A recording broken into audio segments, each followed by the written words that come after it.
E aí, prepinautas, sejam bem-vindos e vamos para mais uma aula de geografia, porque o mundo gira, é porque nós teremos a nossa aula de geografia.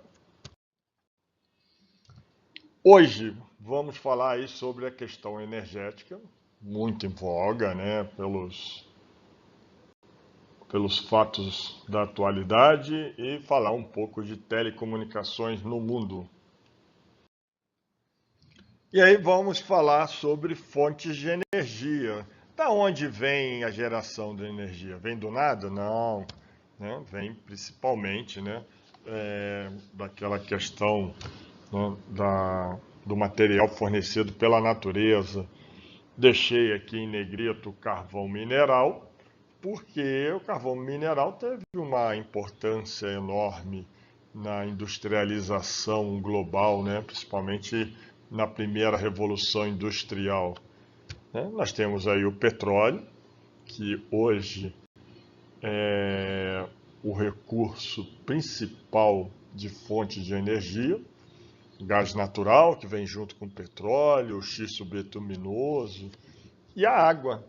A água, posso dizer até que foi a primeira fonte primária, né? Que utilizado lá pela Revolução Industrial, ou muito antes da Revolução Industrial, lá nos moinhos, que o pessoal usava água para mover, né, os moinhos. Depois veio com as máquinas a vapor, certo? Até chegar no carvão mineral. Então, a água, podemos até dizer que foi a primeira recurso natural para produzir energia, certo? E aí tem a energia secundária, aquela que é transformada, certo? Passa por um centro de transformação, tá? Então a água entra lá nas usinas hidrelétricas e gera eletricidade, né? A gasolina, o óleo diesel passa pelas refinarias, certo? Então está aqui a eletricidade que chega nas nossas casas através da utilização de um recurso natural que entra no centro de transformação, no caso, as usinas hidrelétricas, e se transformam em eletricidade. Tá? Energia primária, energia secundária, tá?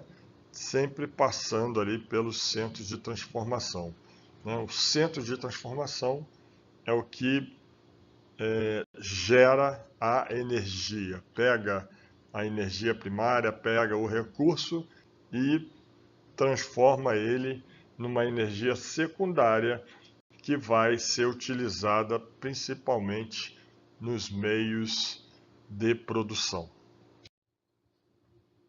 Aí tem energia não renovável, são aquelas que poderão principalmente se esgotar num futuro relativamente próximo, né? Tipo petróleo, né? Que foi formado pela evolução geológica através de sedimentação, principalmente de animais, né? Bem antigos, né? Os animais pré-históricos. Então, existe uma limitação. O pessoal tinha previsto que o petróleo ia acabar na década de 80. E cada vez mais nós estamos achando novas reservas de petróleo, a exemplo do pré-sal. Pessoal, energia nuclear, ela é não renovável, tá? Apesar dela ser limpa, né, ser considerada uma energia limpa, mas ela é não renovável, porque ela depende do urânio, que é um recurso finito e bem escasso aqui no nosso planeta, certo? É bem pouco. Além de tudo, tem grandes riscos de acidentes, né, com os materiais radioativos. A exemplo de Fukushima, lá no Japão, em 2011. E alguns anos antes mesmo de vocês nascerem, teve a de Chernobyl, né, na União Soviética, agora na parte da Ucrânia, que houve um vazamento muito grande. Né? Então, energia não renovável são aquelas que acabam, né? Petróleo, carvão, gás natural, certo? Até mesmo a energia nuclear. Falamos de energia não renovável, agora vamos falar de energia renováveis. Bom, uma coisa que é importante é o seguinte: é renovável, porém ela não é inesgotável. Depende da sua utilização, depende da transformação, principalmente do ser humano. Então nós temos grandes exemplos, né?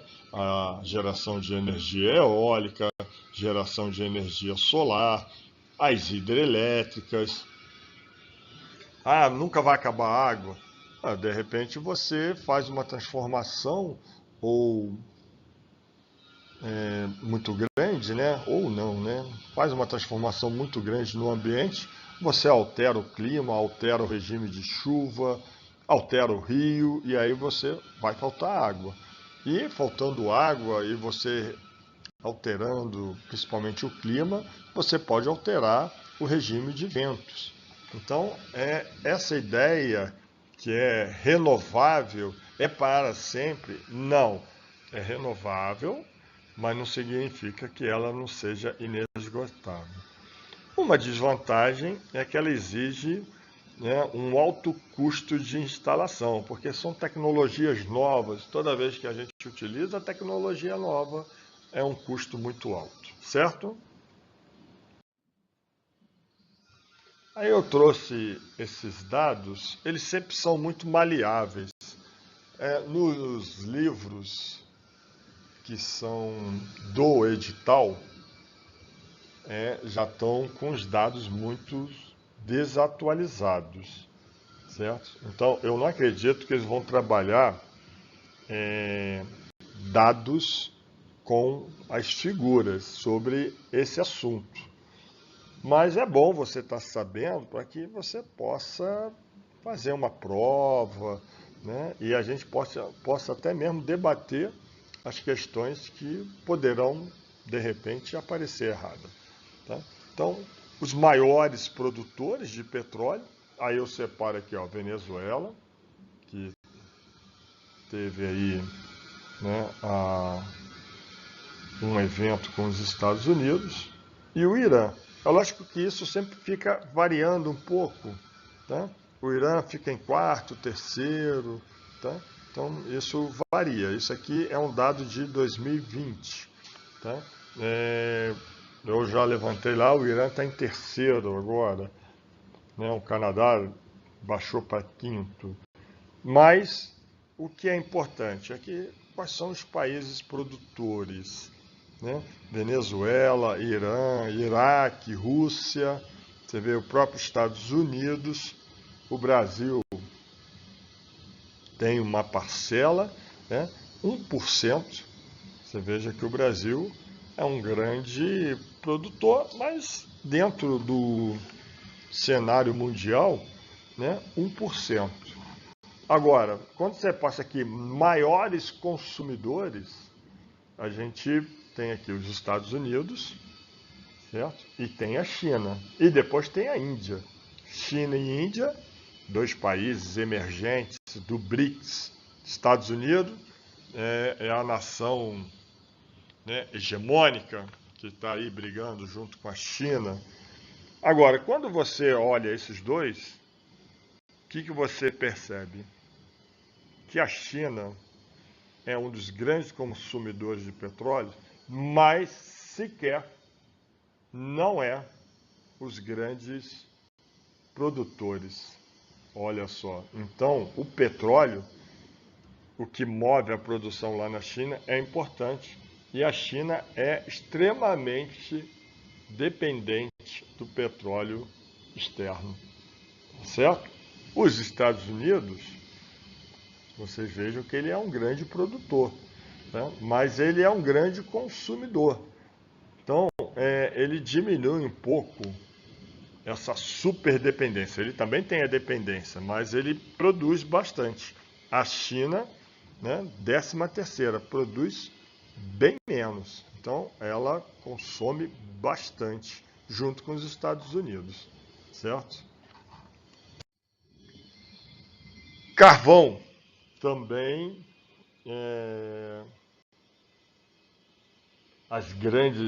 os países, eu deixo separado aqui, os países que têm grandes reservas. Você veja que os Estados Unidos tem grandes reservas de carvão, porém, em termos de produção, ele é o segundo. Em termos de consumo, também é o segundo. Então, China e Estados Unidos são os grandes consumidores, né, dos produtos energéticos, né, os principais, né, petróleo e carvão, né, os dois países que mais produzem, estão aí na luta pela hegemonia comercial, industrial, pela tecnologia. Então, a questão da produção, né, os dois países que mais produzem são os dois países que mais consomem, os dois produtos energéticos mais importantes no momento. E aí eu separo aqui, ó, fósseis geram 80% da energia do mundo. Quando teve a pandemia, houve uma queda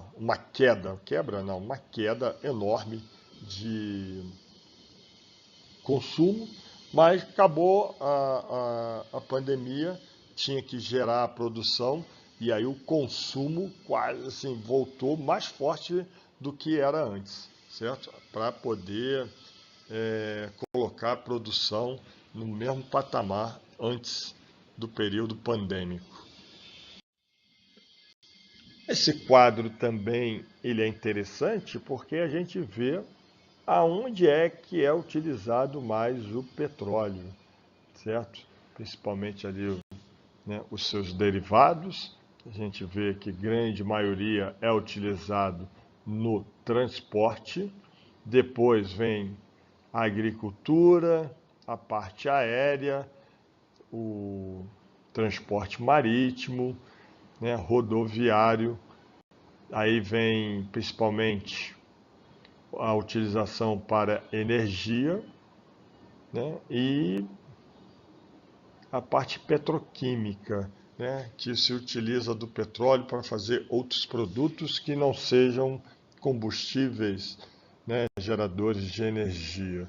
Então a gente vê aqui, ó, os setores que mais demandam, né, principalmente do petróleo, né, a parte do transporte, petroquímica, né, outras indústrias, agricultura também usa muito, aviação, combustível marinho e geração de eletricidade, né? Ó, veja aqui, ó, ferrovia, certo? Utiliza bem menos petróleo. Isso é interessante, porque depois a gente vai estudar transporte e vamos falar muito sobre ferrovia. Os maiores consumidores, a gente vê lá os Estados Unidos, né, que consome maior parte do petróleo do mundo. Não é à toa que está tendo alguns conflitos atualmente, principalmente com países que são grandes produtores. E a China, né, que tem uma dependência ainda maior das exportações de petróleo, né? No caso, para ela importa, certo?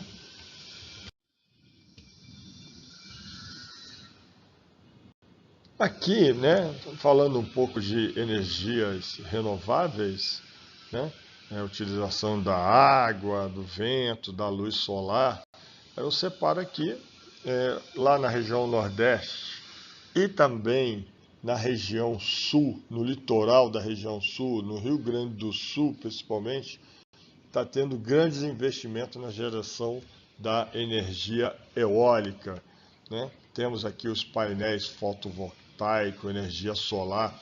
A China utiliza muito esse sistema, tá? E aqui no Brasil a gente não utiliza muito, apesar de a gente não ter problema de energia solar, né? Porque o sol é constante aqui, muito calor, muito quente, né? Temos uma grande área na área intertropical, então poderia, né, aproveitar mais.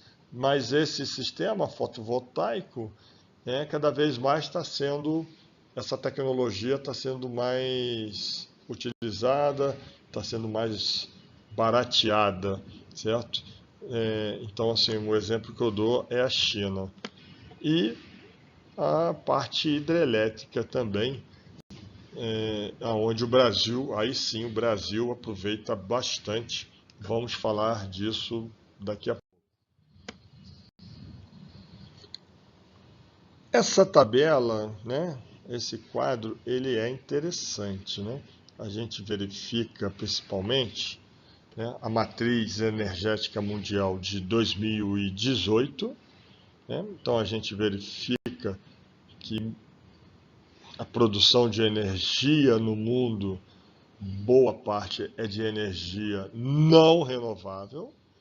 E em 2021, se a gente fazer uma comparação, aumentou o consumo de carvão, deu uma diminuída ali no petróleo e aumentou o gás natural. Tá? O petróleo, né, o carvão, é muito utilizado principalmente na geração das termoelétricas, que é utilizado principalmente ali nas fábricas e na geração de energia elétrica na Europa e em alguns países da Ásia. E aí eu faço agora uma comparação, gente, com a matriz energética mundial com a matriz energética brasileira. O que a gente observa? Né? Eu já falei que a matriz energética mundial é extremamente dependente da fonte não renovável, né? Dessa tríade aqui, petróleo, carvão e gás natural. A matriz energética brasileira, a gente constata uma dependência muito forte da matriz não renovável, né? Petróleo. Temos aqui uma utilização do carvão mineral e uma pequena parcela da energia nuclear com as nossas usinas nucleares lá de Angra dos Reis. Mas a gente tem uma matriz energética bem desenvolvida, não renovável, certo? Então, isso é muito importante para o nosso país. Então, pessoal, vamos aproveitar rapidamente para a gente bater todo esse assunto, né? Fazer uma comparação da matriz energética antes pandemia, pós-pandemia. Já falei que a nossa matriz energética, ela ainda é dependente da matriz não renovável, mas tem uma matriz renovável bastante considerável. Isso é muito bom para o nosso país. E aí a gente vê que antes pandemia, pós-pandemia, aumentou um pouquinho, né? Só para que vocês possam dar uma olhadinha rapidinho sobre isso aí. As fontes e as formas de energia, é lógico que elas têm uma distribuição desigual, né? Não é em todo lugar que tem carvão, não é todo lugar que tem uma reserva de petróleo. Isso acaba desnivelando as relações e com isso, né, criando até alguns problemas, né, e também, né, gerando aí problemas de degradação ambiental, porque nem todo mundo consegue fazer da melhor forma, esses problemas aí, tá? Então, a busca de energia menos poluente tem sido um desafio nos dias atuais. Hoje o pessoal está cada vez mais pesquisando essa questão de como produzir energia de uma forma mais sustentável. Eu coloco aqui, né, para que colaborar, né, corroborar o que eu estou falando aqui, né, principalmente nessa questão da distribuição desigual, né, aqui onde tem as maiores reservas de petróleo, tá? Então aqui, ó, Venezuela, né, tem uma parte aqui no México, Estados Unidos, Rússia, né, as grandes reservas, na verdade, né? e do carvão também, que são os dois produtos mais utilizados. Ah, professor, e o gás natural? Gás natural é onde tem petróleo. Tá? Então, primeiro sai o gás, depois vem o petróleo propriamente dito. Tá? Então, a gente vê aqui carvão também, onde a China né, aparece, a Rússia, né, e os Estados Unidos. Né? China e Estados Unidos, os grandes consumidores de boa parte tanto do petróleo como do carvão do mundo. E aqui eu consigo, principalmente, né, os grandes movimentos comerciais de petróleo, tá, verificar que a China, né, importa muito petróleo, né? Vem muito petróleo para a China e para os Estados Unidos, que é o grande consumidor, certo? A mesma coisa quando a gente olha para o carvão, que são poucos produtores, né? E muitos consumidores, né? A gente verifica também para onde vai o carvão, né? A China tem uma produção muito boa de carvão, então ela não é impactada, mas você vê outros países como o Japão, Europa, principalmente a Alemanha, né, precisa de muito carvão para gerar energia, certo? A gente já viu que as fontes de energia, né, são as responsáveis por geração de energia e pode ser renovável ou não renovável. E né, o conjunto de fontes de energia ofertado no país, né, para captar, distribuir, utilizar energia, né, é para os setores comerciais, industriais e residenciais, certo? E tem diversas formas para gerar essa energia, né? A forma renovável e a forma não renovável. A gente já falei, né, que grande parte da energia constitui de produtos não renováveis. O Brasil tem, né, um, uma fonte, uma matriz energética, né, muito mais renovável do que o resto do mundo. Né? Isso é um motivo de muita alegria, né, para o nosso país. Certo? Então, eu demonstro aqui, né, Brasil 2021, né, utilizando 44,8% da produção de energia com fontes renováveis. O mundo, numa média de 15%.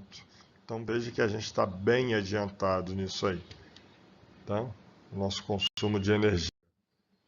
Então faço uma outra comparação, Brasil e mundo, e Brasil e mundo. Né? Brasil aqui antes da pandemia e o Brasil pós-pandemia. Lógico que após a pandemia teve uma alteração, mas nós estamos muito bem, isso que é o mais importante.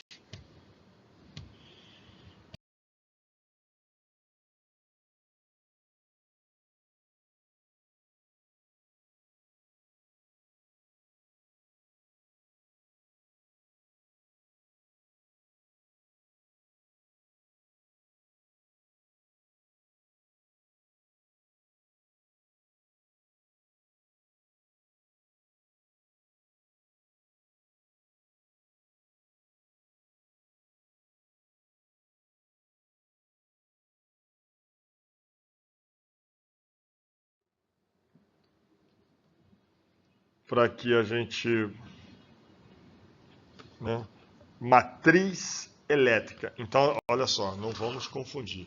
Matriz energética é tudo que gera energia. E agora a matriz elétrica. A matriz elétrica está dentro da matriz energética, tá? Mas só que a gente vai separar um pouquinho a matriz elétrica, porque a matriz elétrica, basicamente, ou muito agora, né?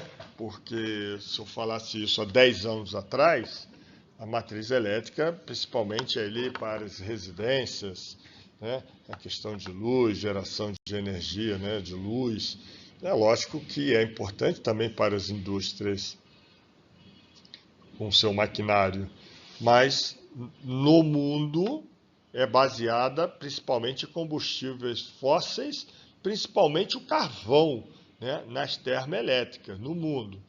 No Brasil, né, o Brasil tem uma matriz elétrica, uma das mais renováveis do mundo. Eu acho que só perde para a Noruega, se não me engano, que se utiliza da geotérmica, tá? Mas nós temos as nossas usinas hidrelétricas, porque a gente aproveita bem os rios de Planalto, né? Ou daquelas depressões muito grandes, né? Que tem quedas. Aí, ó, já estou trabalhando relevo, né? Relevo, energia, navegação, tá tudo, né? Tá tudo misturado, tá? Então, a nossa matriz elétrica, né, grande parte dela é renovável. Aí aonde não é renovável? É lógico, aonde não é muito industrializado. Aí eu falo, lá na região norte, para gerar energia, tem que ser termoelétrica, né, que é utilizado nem o carvão aqui, né? É utilizado óleo diesel nas nossas termoelétricas. E algumas, uma ou outra é carvão, muito pouco. Para que vocês possam também guardar, então você veja aqui que boa parte da nossa Amazônia utiliza fonte não renovável, certo? Principalmente ali óleo diesel, ó, gás natural, tá? Mas boa parte do nosso território, né, é hídrica, né? Aqui no Espírito Santo, no Rio de Janeiro, é uma ou outra que pequenas cidades do Rio de Janeiro usa carvão, né? Mas é mais na parte industrial, né? Mais na parte industrial aqui, tá bom? Só para que vocês tenham uma noção. Mas aqui eu separo, né, as 5 hidrelétricas mais importantes. Itaipu, que foi uma grande obra durante o regime militar, né, os governos militares. Belo Monte, que é a maior usina hidrelétrica 100% brasileira. Itaipu, ela é binacional, né, Brasil e Paraguai. Então, Belo Monte, ela é a maior e a quarta maior do mundo, ainda perdendo para Itaipu, Três Gargantas lá para na China, né? E aonde fica, né, Belo Monte? Fica aqui no Pará, certo? Aproveitando aqui o rio Xingu, né? Depois vem Tucuruí, aí eu separo aqui Jirau, que fica no rio Madeira, aqui em Rondônia, tá? E Santo Antônio também, um pouco mais abaixo do Rio Madeira. Então, Rio Madeira com grande potencial hidrelétrico, né?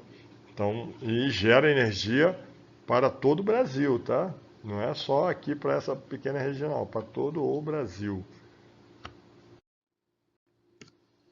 É lógico que matriz energética tem a ver com as nossas bacias. E aí eu deixo esse conceito interessante, né? Uma bacia, né, endorreica, exorreica e arreica, tá? As exorreica, o escoamento das águas é contínuo até o oceano, as bacias. As endorreica, a drenagem interna, né, são drenagem interna não possuindo escoamento para fora do continente, se mantendo dentro do continente. As erreica, não há estruturação em bacias hidrográficas, como nas áreas desérticas semidesérticas. Nós não temos essa aqui, tá? Nós temos aqui e as exorreicas. E as criptorreicas, quando os cursos são subterrâneos, como nas áreas calcárias, tá? Professor, você pode considerar então as águas lá da bacia Guarani, né, que são as águas subterrâneas? Podemos, né, as criptorreicas, tá? Então, basicamente, nós temos aqui as exorreicas e as endorreicas, né? Mas a grande maioria é exorreica, a maioria dos nossos rios, né? Eles vão sair no oceano, tá?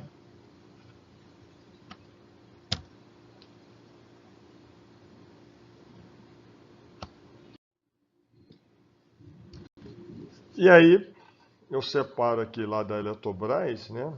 As linhas de transmissões do Brasil. A gente verifica que há áreas mais industrializadas, tem ali as suas usinas, as suas linhas de transmissões, né, muito bem definidas, e já na parte da Amazônia, né, principalmente aqui onde a floresta ainda está intacta, né, não tem essa ligação. Então, boa parte das cidades que estão aqui, elas são de usinas termoelétricas, ou carvão, gás natural e óleo diesel. Carvão, muito poucas. Ultimamente, se utiliza gás natural e óleo diesel, certo? Os 10 países que mais geram energia hidrelétrica no mundo, eu tirei até algumas questões da SpaceX, estavam muito antigas, e isso mudou em 10, 15 anos, mudou muito rapidamente. Em 10, 15 anos, quem comandava a geração de hidrelétrica era os Estados Unidos, e nesse passado tempo, a China ela lidera. A China precisa de muita energia para poder produzir. Depois, na esteira, vem o Brasil. O Brasil também gera muita energia elétrica, certo? Através das hidrelétricas. Depois vem Canadá, Estados Unidos, né? Então, o Brasil tem um potencial porque o relevo ajuda, nós temos rios maravilhosos que podem fazer essa transição energética aqui. Os países que mais investem em energias renováveis, então a China investe pesado nisso aí, porque ela sabe que ela tem uma dependência enorme do petróleo, então ela quer cada vez mais ser menos dependente. Estados Unidos, né? E cadê o nosso Brasil? A gente investe também, principalmente na parte eólica. Qual o problema da eólica?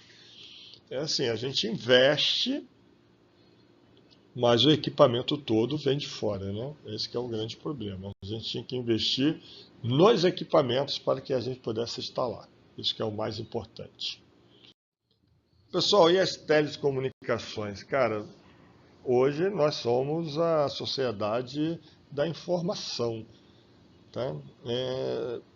Principalmente pós-globalização, né? E a globalização se aproveitou bastante desse desenvolvimento das comunicações, né? A infraestrutura aumentou muito, teve um impacto muito grande nos setores produtivos, no setor educacional, certo? Traz um desenvolvimento social e econômico muito grande para o mundo inteiro, certo? Principais pontos das telecomunicações é a conectividade, né? Essa questão de você se relacionar rapidamente, principalmente na parte econômica, acesso à informação. Poxa, no período da pandemia, ela foi primordial, né? Traz inclusão social, mudança no mundo do trabalho, né? Na pandemia, várias pessoas começaram a trabalhar de forma remota e se manteve, certo? A indústria 4.0, a internet das coisas, o governo e os serviços públicos, né? Hoje tem aqui no Brasil o GovBR, você faz muita coisa, multas de trânsito, você já nem precisa ir no Detran, você já sai no aplicativo. Então, essa questão das comunicações teve um impacto enorme né, na vida de todo mundo, certo? E principalmente na cadeia produtiva. Isso foi também importante. E é um setor que cada vez mais está crescendo. O mundo cada vez mais fica menor, né? Esse mundo interligado, conectado, globalizado, né? E isso favorece principalmente as relações comerciais, certo? Quando elas são bem feitas, porque quando são mal feitas, né, geram muita guerra. E aí, pessoal, vamos para nossos exercícios. Tá? Uma questão da SpaceX. Veja bem, essa questão da produção sempre muda muito, mas eles conseguem trabalhar bem, né, essas questões. Veja essa aqui. Assinale a alternativa que contém os 3 países que são os maiores produtores mundiais de petróleo. Então, aí tem lá China, Rússia e Venezuela. A gente sabe que a China está lá embaixo, né? A Arábia Saudita, Rússia e Estados Unidos. São 3 grandes produtores. Estados Unidos, China, quando ele coloca a China, China não é um grande produtor, é um grande dependente, e Iraque. Iraque, sim, é um dos grandes produtores. Irã, México. México está igual ao Brasil, assim, não é um grande produtor. E o Irã é um grande produtor, fica entre os 5 primeiros. E a letra E, México, Venezuela e Irã. Venezuela, uma das maiores produtoras, Irã, mas o México não. Então, é assim, o que ele perguntou? Que contém os 3 países que são os maiores produtores mundiais de petróleo. A Arábia Saudita, a Rússia, grande produtora, e Estados Unidos também, que está lá em 8º, né? Ele fica entre 8º, 7º. Então, os que têm maiores produtores é a letra B. Uma questão complicada. Lógico que ela já está defasada e tudo mais, mas ainda está correta, não está errada, de toda errada, certo? Vamos para mais uma questão. Então, assinale a alternativa que ordena de forma decrescente. Então, decrescente é do maior para o menor, certo? A participação de cada uma das fontes de energia em relação ao total consumido no mundo. Então, essa palavra tem que tomar cuidado. A gente sabe que tem que ser né, o produto energético mais utilizado é o petróleo. Então, o petróleo tem que ser o primeiro. Né? E aí a gente, beleza. E depois vem o carvão, certo? Então, petróleo e carvão. Essa aqui também ainda está bem atualizada, né? Daria para colocar alguma coisa bem parecida com isso aí. Então, leia as afirmativas abaixo relacionadas ao balanço energético mundial. Dentre todas as fontes de energia, o petróleo é o recurso mais utilizado mundialmente. Lógico, está certo. Se o 1 está certo, vamos também trabalhar um pouco a questão, né? Eu tenho a letra A, letra D e a letra E. Então, eu já elimino a letra B e já elimino a letra C. Então, vamos para a segunda assertiva. A exemplo do que acontece no Brasil, as hidrelétricas são largamente empregadas no resto do mundo, produzindo metade da energia mundial. Gente, aqui no Brasil, mais da metade da matriz elétrica do Brasil é de hidrelétrica, né? A gente viu isso aí. Mas não é a matriz elétrica no mundo, é de carvão, né? Principalmente. Então, o 2 está errado. Se o 2 está errado, eu elimino a letra A, olha só, hein? E elimino a letra E. Então, eu já sei que é a letra D. Né? Já matei.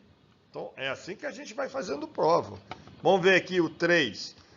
a eficiência dos novos ramos industriais tem reduzido o consumo total de energia em todos os países do mundo. Tá certo ou tá errado, gente? Eu já sei que tá errado, né? Por quê?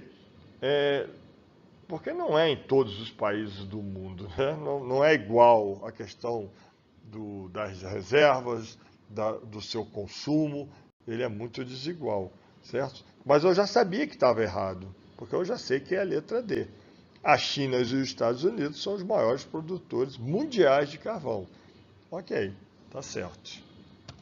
Tá? Então, fica aqui A1 e A4. Né? Os Estados Unidos, de vez em quando, sai ali, mas eles são os maiores produtores, tá? Estão entre os maiores produtores, certo? Vamos lá, pessoal. Essa questão falando sobre os recursos hídricos. É importante, eu deixei ela aqui para, em vez de eu falar lá na aula, estou falando aqui. Tá? Água doce dos rios e dos lagos de todo o planeta é responsável pela maior parte da água doce da Terra. Bom, a gente já sabe que a maior parte da água doce da Terra estão nas geleiras. E a água doce em rios e lagos, gente, eu acho que não chega a 5%. Tá? Então tá errado. O 1 estando errado, a gente elimina a letra A, elimina a letra B e elimina a letra C. Certo? Então, olha só como a gente faz prova. Já, se eu fosse chutar, né, se eu não soubesse mais nada, eu ia chutar em melhores condições, né? Mas, lógico, aluno do Prep Uno não chuta. O aluno do Prep Uno marca a questão correta. Item 2.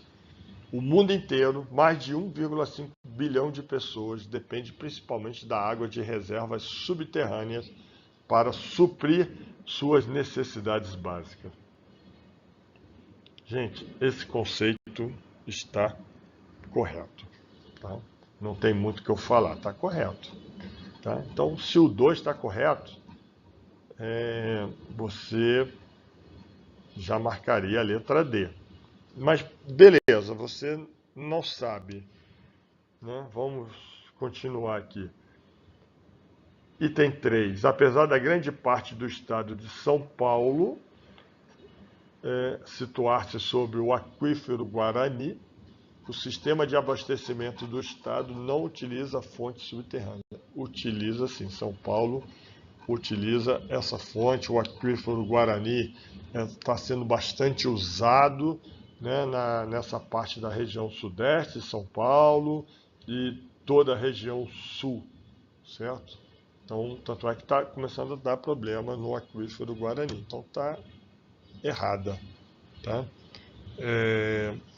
E o item 4 está correto, né? Que ele vai se contrapor ali ao item 1. As calotas polares e as geleiras são mais importantes em termos quantitativos, certo? Porque como é que você vai trazer essa água, né? Vai trazer o bloco de gelo, vai quebrar o bloco de gelo, vai botar no navio. Olha que já teve gente que pensou nisso, hein? Né? Quantitativos, reserva de água doce do nosso planeta. Então tá certo, então letra D. Outra questão sobre água também. A utilização da água é alvo de debates em busca de soluções para o consumo mais racional. Assinale a única alternativa que contém a afirmativa correta, envolvendo a chamada questão ou crise d'água. Vamos ver a letra A. As alterações no ciclo da água implicam necessariamente em diminuição do estoque total da água no planeta. Sendo assim, a água é considerada um recurso esgotável. Veja bem, alterações no ciclo da água, principalmente lá da evapotranspiração, né, não vai diminuir o estoque de água do planeta. O estoque de água do planeta é água doce e água do mar, certo? Dentro da biosfera, certo? Pode ser que num certo local vai ter problema, mas no planeta não. Então esse conceito está errado. O principal problema dessa crise é a atual escassez de água em todas as regiões da Terra. Não, nem todas as regiões da Terra têm problema de escassez de água, certo? Se eu falar sobre o deserto, realmente tem problema de escassez de água por causa do clima, mas não é toda a área. Então, essa aqui também está errada. Apesar de sua escassez, a água não tem gerado zonas de tensão ou de conflitos entre países. Um exemplo grande aí, Israel versus Palestina, onde lá o controle das colinas de Golã, né, principalmente é o controle da água, né, onde ficam as nascentes dos rios que abastece boa parte do estado de Israel. Também tem na Caxemira, né, Índia, Paquistão e China, certo? Que também grande parte dos grandes rios daqueles países nascem na Caxemira. E aí tem um controle, uma disputa territorial muito grande. A questão central da crise da água é a diminuição ou escassez de água potável, muitas vezes causada pela falta de saneamento. Olha, essa aqui tá bem. Vamos ver a outra? A irrigação é uma técnica agrícola que, em qualquer situação, evita o desperdício de água e não gera impactos ambientais. Não, a gente sabe que evita e gera impactos ambientais, né? Mudança de curso do rio, uma opção de coisa. Então, é a letra D de dado. Vamos para mais uma, tá? Aí as fontes de energia e a relação da poluição ambiental. As usinas hidrelétricas utilizam um recurso natural renovável, portanto, não provocam impactos ambientais, que causam, por exemplo, prejuízos à flora e à fauna.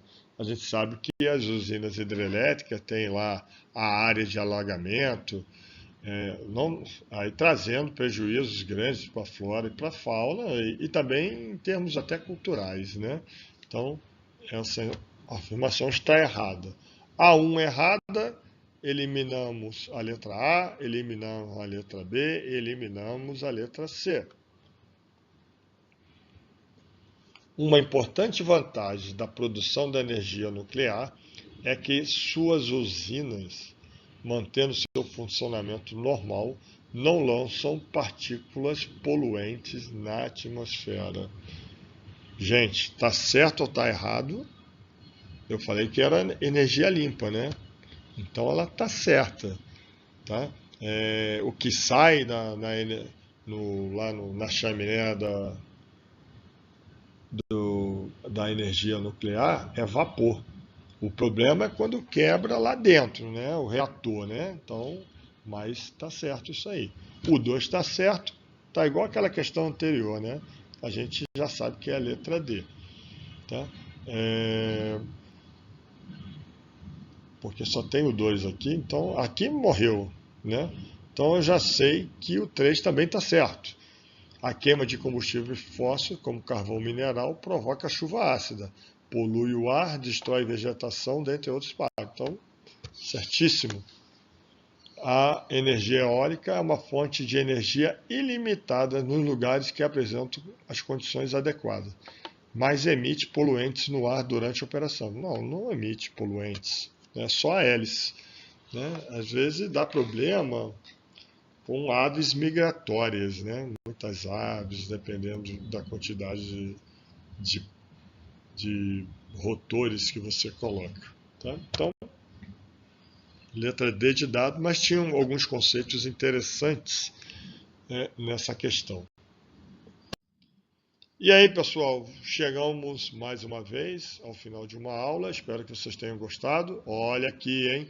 Não deixem de se preparar fisicamente. Se preparem, né, intelectualmente, mas não esquece, né, da sua preparação física. É importante.